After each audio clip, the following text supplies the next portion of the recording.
الحمد لله نحمده ونستعينه ونستغفره ونعوذ بالله من شرور انفسنا ومن سيئات اعمالنا من يهده الله فلا مضل له ومن يضلل فلا هادي له واشهد ان لا اله الا الله وحده لا شريك له واشهد ان محمدا عبده ورسوله يا ايها الذين امنوا اتقوا الله حق تقاته ولا تموتن الا وانتم مسلمون يا ايها الناس اتقوا ربكم الذي خلقكم من نفس واحده وخلق منها زوجها وبث منهما رجالا كثيرا ونساء واتقوا الله الذي تساءلون به والارحام ان الله كان عليكم رقيبا يا ايها الذين امنوا اتقوا الله وقولوا قولا سديدا يصلح لكم اعمالكم ويغفر لكم ذنوبكم ومن يطع الله ورسوله فقد فاز فوزا عظيما اما بعد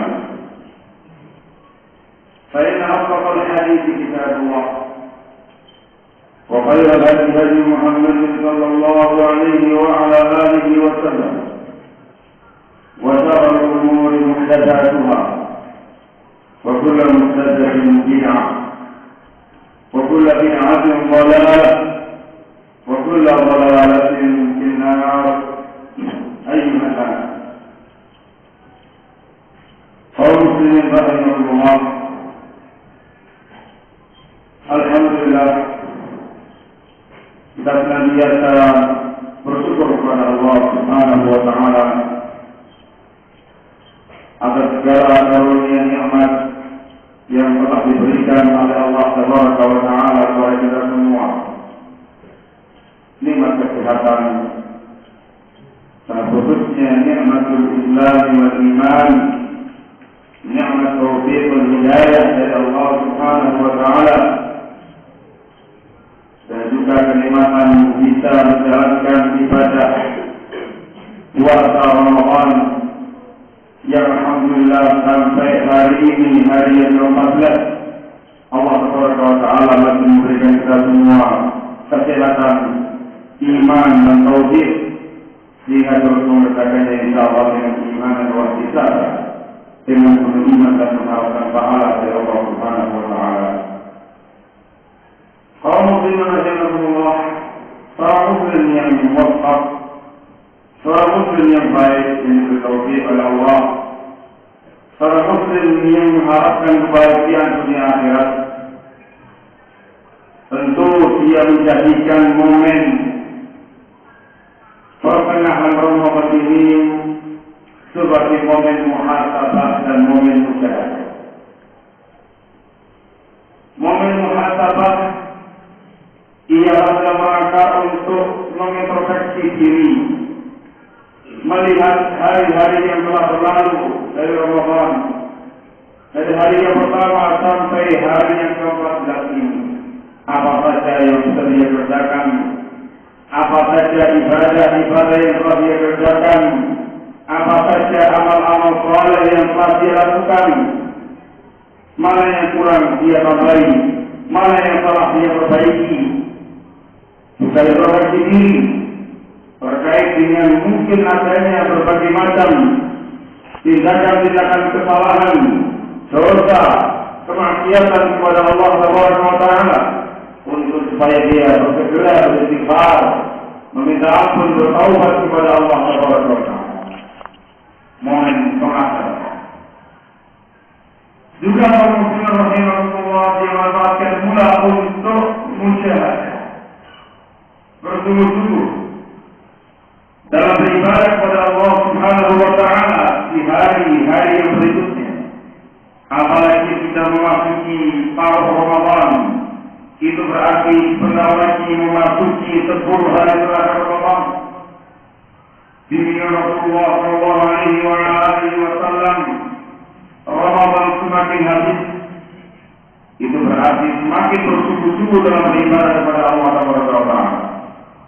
Bukan Ramadan semakin habis, semakin lebih ibadahnya. Aisyah radhiyallahu taala anha ummul mukminin disebutkan dalam sahih menceritakan tentang Rasulullah SAW.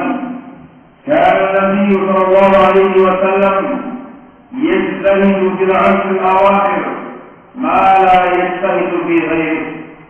Nabi sallallahu alaihi wasallam bersungguh-sungguh dalam beribadah kepada Allah Subhanahu wa taala di 10 hari yang terakhir dengan amal yang tidak beliau dengan sungguh-sungguh yang tidak pernah terjadi pada hari-hari yang sebelumnya.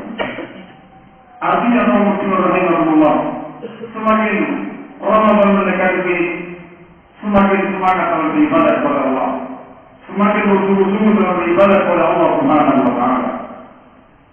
Juga Aisyah radhiyallahu taala memberitakan, ya Nabi sallallahu alaihi wasallam, "Idza dakhala al-'ashr al-awakhir, shadda al-daram wa ahya laylahu wa ayqadha ahlahu." Nabi sallallahu alaihi wasallam apabila sudah memasuki 10 hari yang terakhir, beliau mengencangkan sarungnya, pertanda kesungguh-sungguhan dalam beribadah kepada Allah. Wa ahya laylah, menghidupkan malamnya dengan ibadah kepada Allah. Wa ayqadha ahlahu, dan membangunkan keluarganya juga untuk ikut beribadah kepada Allah Subhanahu wa taala di 10 hari yang terakhir. Itulah prinsipnya Rasulullah SAW terkait dengan hari-hari akhir Ramadan. Prinsipnya, saya lagi seorang muslim yang baik. Ketika memasuki paruh Ramadan yang semacam ini, dia akan mengupayakan 2 amal, muhasabah, introspeksi diri untuk hari-hari yang berlalu, dan mujahadah, bersungguh-sungguh untuk kemudian mengisi hari-hari akhir Ramadan dengan meningkatkan ibadahnya kepada Allah Subhanahu wa taala, semakin bersemangat, semakin bersungguh-sungguh dalam meningkatkan iman dan takwa-Nya kepada Allah Subhanahu wa taala. Muslim yang semacam ini, insyaallah taala diharapkan mendapatkan janji Allah Subhanahu wa taala terkait dengan diwajibkannya puasa Ramadan yang juga dalam firman-Nya la'allakum tattaqun. Semoga kamu semua bertakwa kepada Allah. Juga mendapatkan janji Rasulullah SAW, "Man qama Ramadan imanan wa ihtisaban, ghufira lahu ma taqaddama min dhanbihi." Barang siapa yang puasa Ramadan dengan iman, dengan mengharapkan pahala dari Allah Subhanahu wa taala, maka akan diampuni dosa-dosa yang sebelumnya.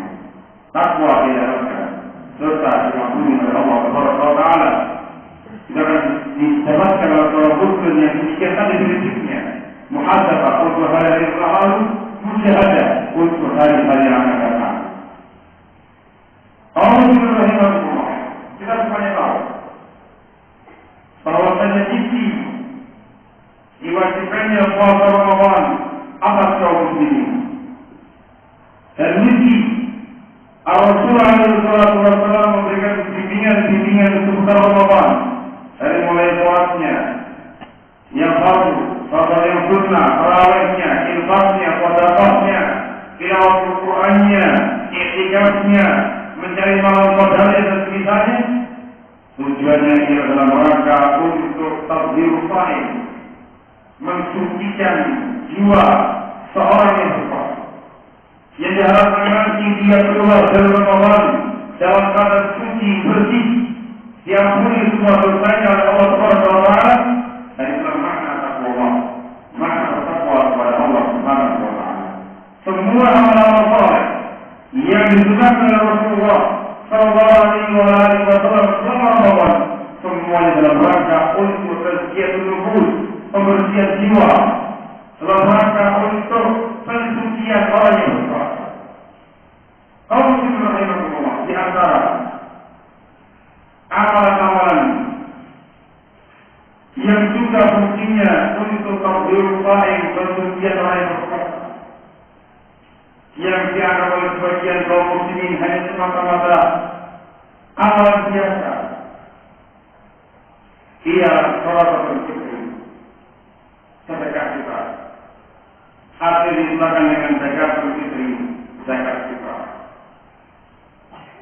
Sebagian kaum muslimin menganggap yang namanya zakat fitrah atau zakat fitrah semata-mata mengeluarkan bahan makanan pokok sekian.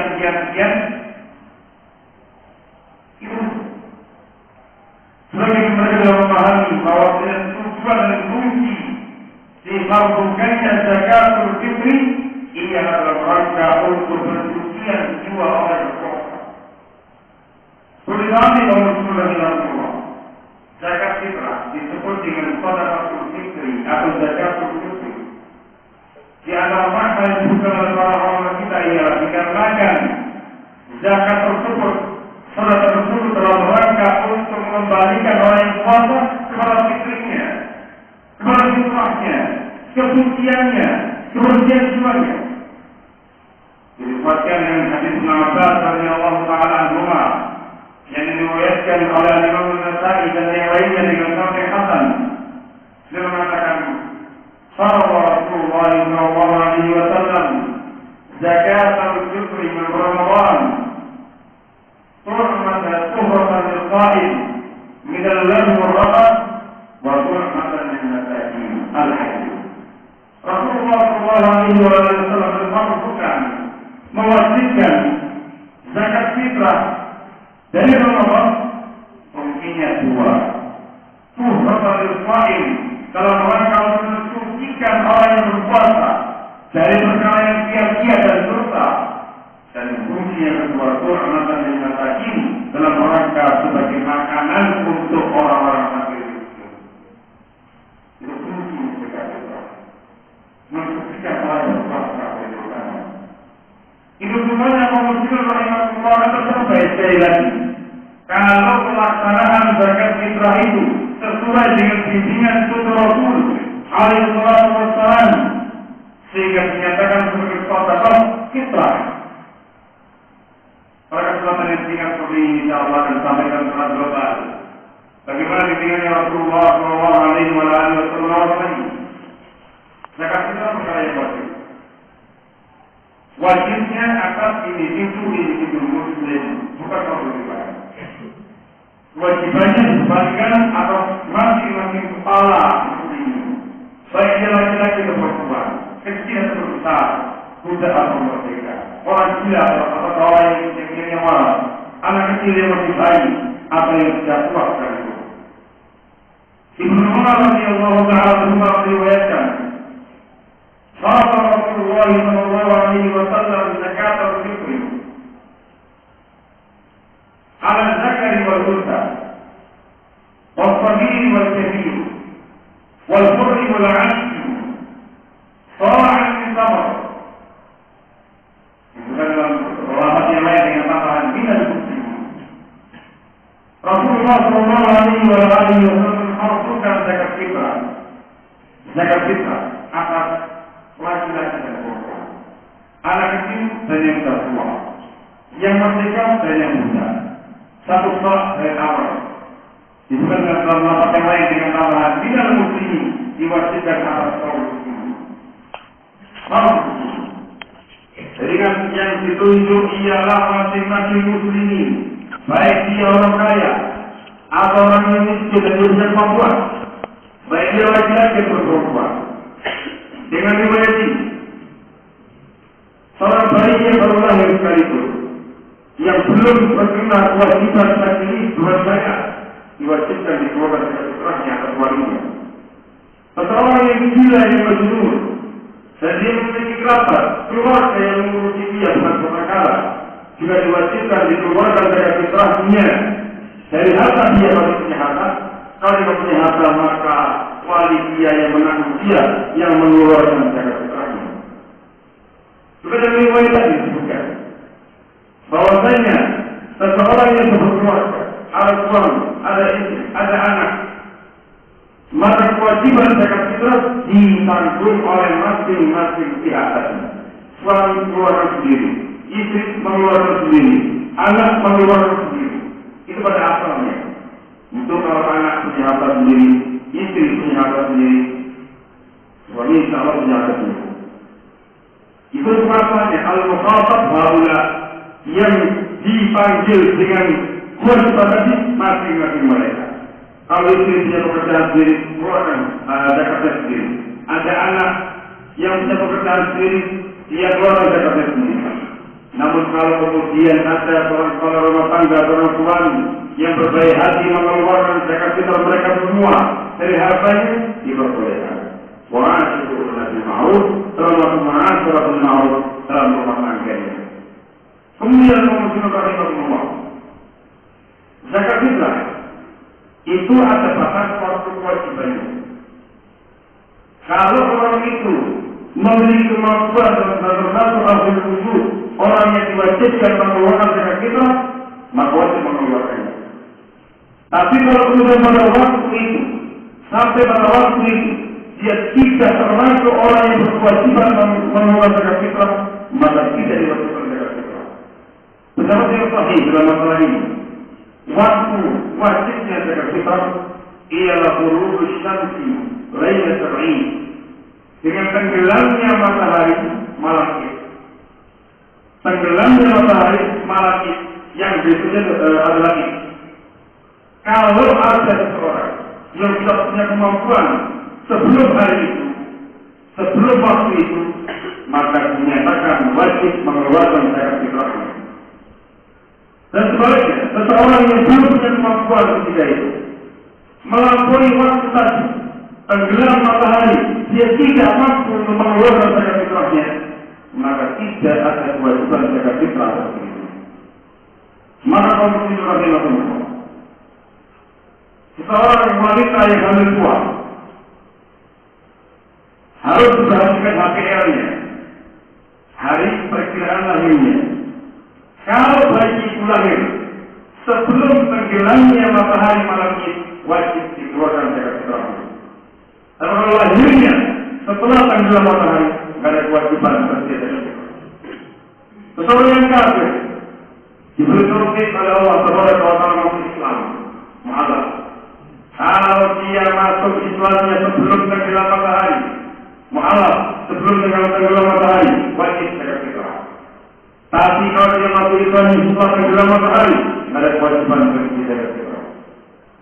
Ini semua dikarenakan ada waktu wujud, waktu batas kewajiban orang. Orang yang beriman, yang tidak memiliki apapun kecuali untuk makan dia dan keluarganya hari itu saja, harus tidak punya lebihnya, sampai matahari tenggelam tidak punya kemampuan, maka dia tidak diwajibkan untuk mengeluarkan zakat fitrahnya. Walaupun setelah tenggelam matahari malam itu dia mendapatkan sekian banyak beras dari berbagai macam orang yang memberikan zakatnya untuk tidak mengeluarkan bahan makanan pokok tadi sebagai zakat fitrahnya, dikarenakan dia tidak termasuk orang yang wajib mengeluarkan zakat fitrahnya pada waktu itu. Tetapi kalau kemudian dia punya kemampuan, sebelumnya dia tidak punya kemampuan, sebelum tenggelamnya matahari dia punya kemampuan untuk mengeluarkan zakat fitrah, maka dia wajib untuk mengeluarkan. Terkait dengan masalah yang dikeluarkan, disebutkan dalam riwayat tadi, orang yang sama satu sah dari Allah. Disebutkan dalam riwayat lainnya, orang yang syair satu sah dari syair semacam gadu. Disebutkan dalam riwayat lain, izzabi dari yasmid. Disebutkan dalam riwayat lain, akib bermakam dari tepung, makamnya orang sana. Pendapat yang sahih dalam masalah ini bahwa Rasulullah, zakat fitrah dikeluarkan dari urut balad, dikeluarkan dari bahan makanan pokok keumuman negeri. Dengan dalam hadis Abu Sa'id Al-Khudri radhiyallahu ta'ala anhu yang mengatakan kunna nukhriju zakat al-fitr fi ahdi Nabi sallallahu alaihi wasallam sa'an min sya'ir wa kana ta'am wa kana ta'amuna yawma idzin asy-sya'ir waz-zabib wal-faqir. Kami dahulu mengeluarkan zakat fitrah di zaman Nabi Sallallahu Alaihi Wasallam. Satu sok dari makanan. Makanan kami ketika itu ialah sya'ir, gandum, zabib, jizid, akik, makan gandum. Para kalimat wajana ta'amuna yawma idzin, makanan kami ketika itu mengisyaratkan zakat fitrah dikeluarkan dari bahan makanan pokok. Ini pendapat yang salah.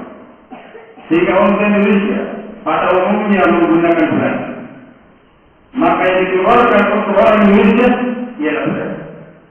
Adapun mengeluarkan zakat fitrah dengan selain makanan manusia, yaitu bahan makanan pokok negeri itu tidak sah. Tidak sah mengeluarkan zakat fitrah dalam bentuk makanan hewan, seperti ayam, atau mengeluarkan dalam bentuk satu karung suket untuk kambing atau untuk sapi. Tidak. Harus makanannya manusia. Kenapa Rasul mengatakan Qur'an lil masakin? Makanan untuk orang miskin itu manusia bukan hewan. Sekedar Allah mengeluarkan zakat fitrah dalam bentuk perkakas, pakaian, atau perabotan, atau barang-barang perkakas yang lainnya, timba, piring, sendok, gelas, semuanya enggak sah.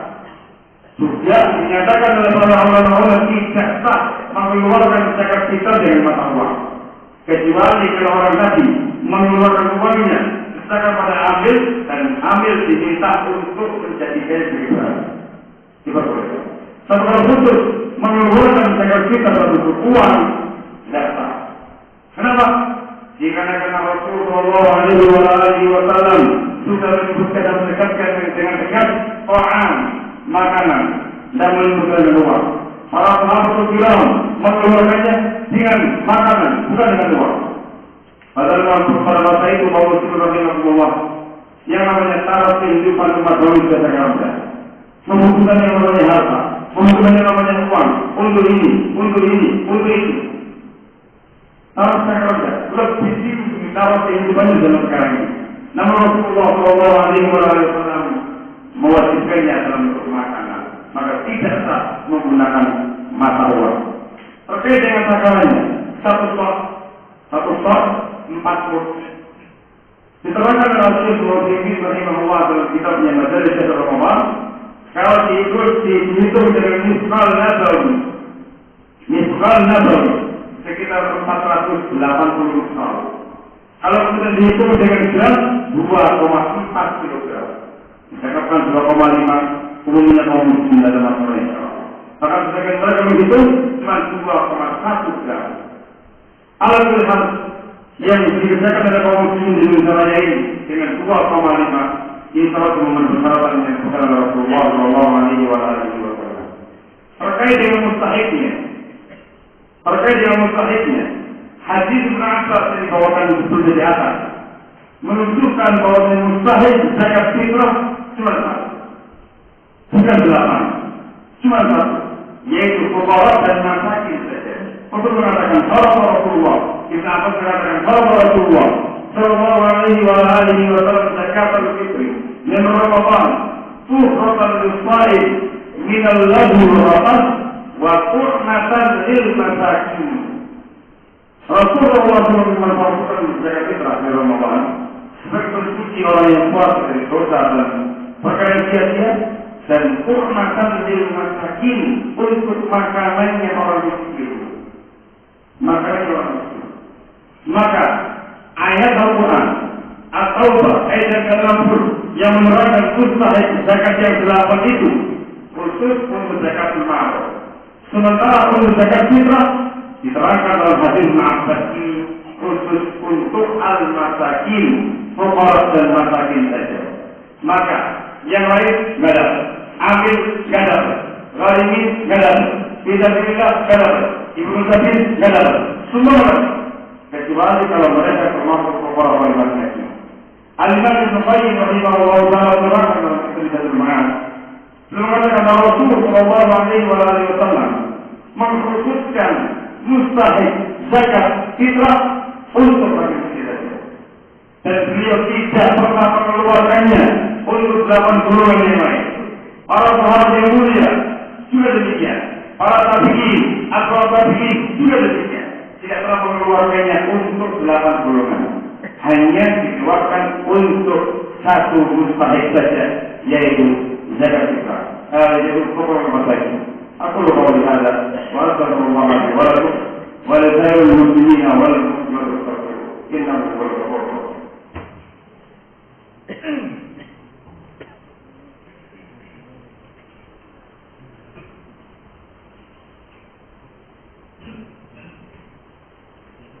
Alhamdulillah. Wassalatu wassalamu ala Rasulillah wa ala alihi wa sahbihi wa mawala. Kaum muslimin rahimahumullah, ada tempat penyerahan zakat fitrah. Maka mustahilnya tempat penyerahan zakat fitrah ialah tempat di mana seseorang itu berada waktu wajibnya zakat fitrah.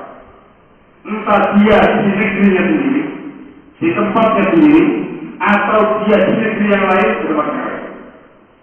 Waktu wajibnya zakat fitrah, jangan lupa, ketika tenggelamnya matahari malam ini. Kalau ketika itu dia termasuk wajibnya, termasuk orang yang pernah wajib zakat fitrah, dia di mana ketika itu? Kalau dia ketika itu ada tempatnya, digayu, dikeluarkan zakat. Ketika itu dia ada di Gresik, keluarkan di Gresik. Ketika itu dia ada di Jember, keluarkan di Jember.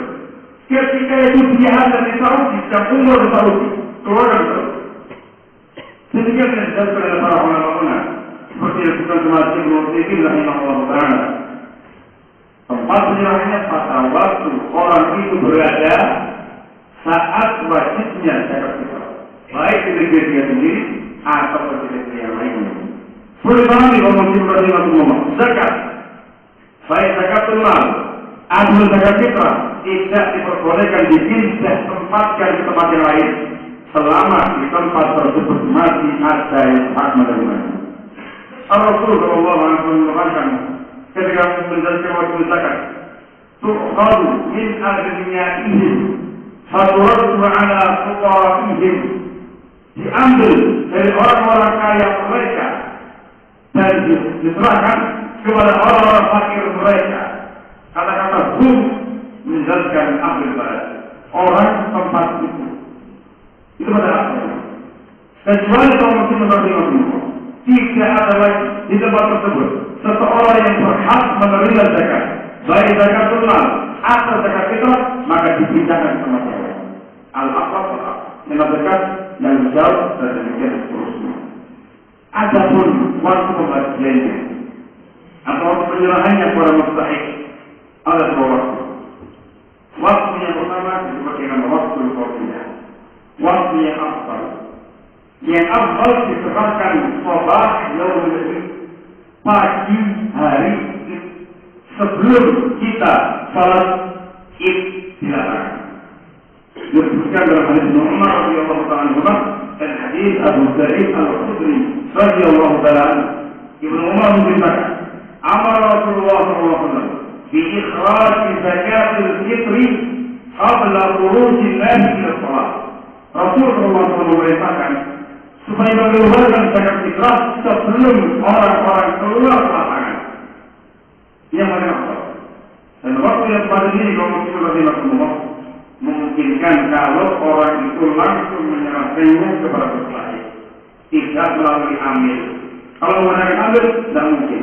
Sangat susah bagi para amil untuk menyelesaikan pembagian zakat fitrah sebelum salat dimulai. Waktunya sangat singkat. Sangat memungkinkan bagi orang yang langsung menyerahkannya kepada mustahik. Sehingga ketika sebuah hari sebelum dia berangkat ke lapangan, dia bawa zakatnya. Dia lewat ke rumah orang yang sudah diberikan, yang bagi miskin, dia kasihkan kepada bagi miskin, langsung menuju ke lapangan untuk mengerjakan waktu. Ini waktunya fadilah. Yang kedua, waktu jawab, waktu diperbolehkannya 1 hari atau 2 hari sebelum itu. Dengan dasar antara Umar bin Umar radhiyallahu ta'ala anhu disebutkan wajan yurdunaha yawman aw yawmain qabla al-Eid. Dan dahulu mereka telah menolak para sahabat memberikan zakat fitrahnya kepada amil 1 atau 2 hari sebelum sebetulnya boleh. Mau yang sehari 2 hari dipersilakan, mau yang pagi hari itu diakuan. Boleh hal itu diserahkan pada mustahiknya, boleh pula melalui amilnya. Semuanya dilakukan oleh para sahabat kiram radhiyallahu ta'ala anhum ajma'in. Demikian kalau kita belum berkilah beberapa permasalahan yang susah pada Allah terkait dengan masalah kita. Kalau zakat fitrah ini diamalkan, diterapkan, dipraktekkan dengan masyarakat sesuai dengan contoh bimbingan Rasul sallallahu alaihi wasallam, dengan penuh keikhlasan, dengan penuh keimanan, dengan penuh ikhtisab, insya Allah akan menjadi rotan yang paling pensuci bagi orang-orang yang berpuasa. Dan ingat kaum muslimin Rasulullah, zakat fitrah itu hartanya kok seorang manusia. Zakat fitrah disyariatkan untuk membahagiakan manusia. Saat mereka berbahagia, saat mereka bersuka cita, bersenang-senang dengan 2 hari makanan, itu berbahagia bagaimana muslimnya yang mampu pada hari bisa makan, bisa minum dengan tenang, bergembira, bersuka cita dengan teman-teman dia dari kaum muslim yang punya kemampuan. Maka jangan sampai terjadi korupsi zakat fitrah. Itu hartanya orang masyarakat. Korupsi zakat fitrah lebih parah daripada korupsi harta bangsa dan negara. Itu menyatakan itu. Kalau sampai terjadi korupsi zakat fitrah, itu artinya pengkebulian terhadap Rasulullah sallallahu alaihi wasallam, dan itu sangat keras ancamannya dunia dan akhirat. Maka kaum muslimin Allah, mudah-mudahan bersemuanya untuk menjalankan dengan sebaik-baiknya, menjalankan zakat fitrah sesuai dengan bimbingan sunnah Rasulullah sallallahu alaihi wasallam, sehingga mendapatkan apa yang diharapkan sebagai tuhan dan bersesuai waktu pada masalah. Dan semoga Allah Subhanahu wa taala memberikan kekuatan iman dan takwa, taufik dan hidayah, kesehatan dan afiat kepada kita semua, sehingga kita menyelesaikan Ramadan, hari Ramadan dengan penuh iman, dengan penuh takwa, dengan penuh ibadah dan amal saleh kepada Allah Subhanahu wa taala untuk mendapatkan